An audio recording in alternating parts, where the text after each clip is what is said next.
brain. So do you. You have many patterns that are wired into your brain. And one of the key revelations is that we are robots who are programmed. If you do not accept that we are robots who are programmed, you will not be able to see the program. How many of you are willing to accept that hypothesis for now? We're robots who are programmed. Okay, I got a few hands up. Who's not willing to accept it? Who's offended by it? So you guys are still deciding. Hey, I'm going to give you real quick research that demonstrates this. They showed men a series of patterns: triangle with one color, circles and squares, and they were reinforced for one of those over and over and over again. They literally gave them a piece of chocolate, just like you give a rat a color. They gave a piece of chocolate. Inside of those colors were little squiggle lines. They were asked, what they were just showing the lines then. They were saying, which lines do you like best? They always, at 90% level, picked, it says 90% level, they picked the squiggles they had been reinforced for. But did they say, I picked this because you gave me chocolate? No. They say, oh, it's just like my grandmother's quilt. Reminds me of my wife's hair. It wasn't that at all. We all are post facto rationalization machines. After the fact, we give reasons for what we did that we were originally programmed to do.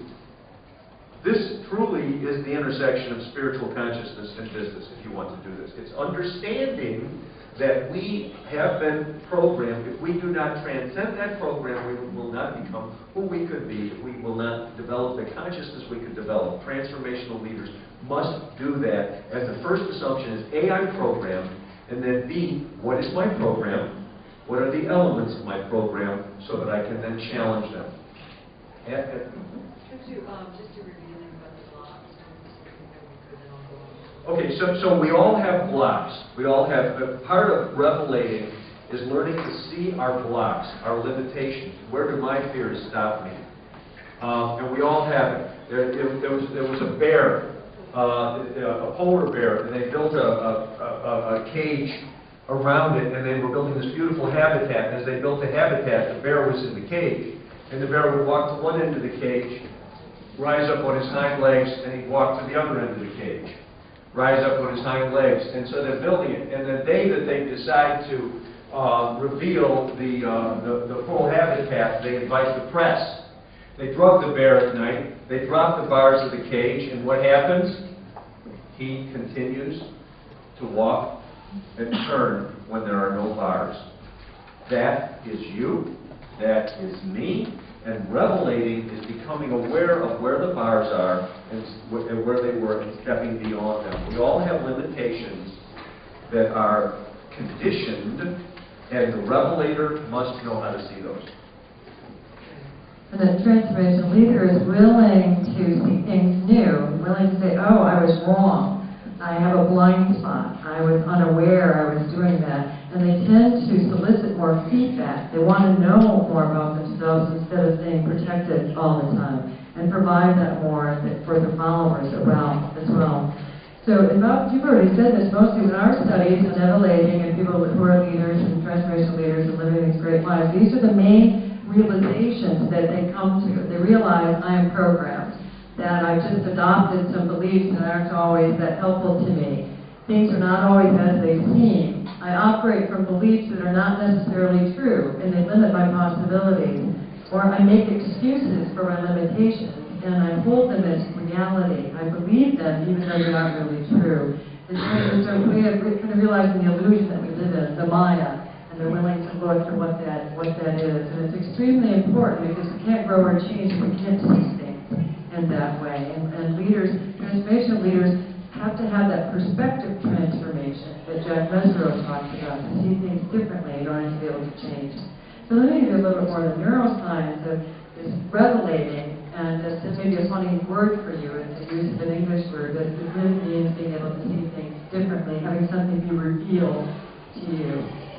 So this is related, this matrix formation. We use this word. How many of you saw the movie The Matrix? Did you see any of those? All right. You've never heard the word in that way. So we're using the matrix, and you can see that was actually about the illusions, the Maya, and it's just becoming aware of how programs or how we accept things as reality and they really are not, which is really helpful for us to understand. But the neuroscience of that is what happens from our very early experiences in life. Our brains are formed. We don't pop out as babies with a fully formed brain. Our brain is formed through our neural pathways are not complete. They're formed through our relationships with our mother and our parents and our early childhood experiences. And when there's neurons that fire together, given whatever it is we're experiencing, they wire together, and it literally makes a matrix, a fabric, pathways in our own brain. And those beginning beliefs and those beginning kinds of early experiences then become the perspective through which we see the world. They become the basis of our beliefs. They actually become the basis of our personality. And it actually literally kind of hardwired. Those neural pathways determine, it drives how we see things, what we believe, and our sense of reality.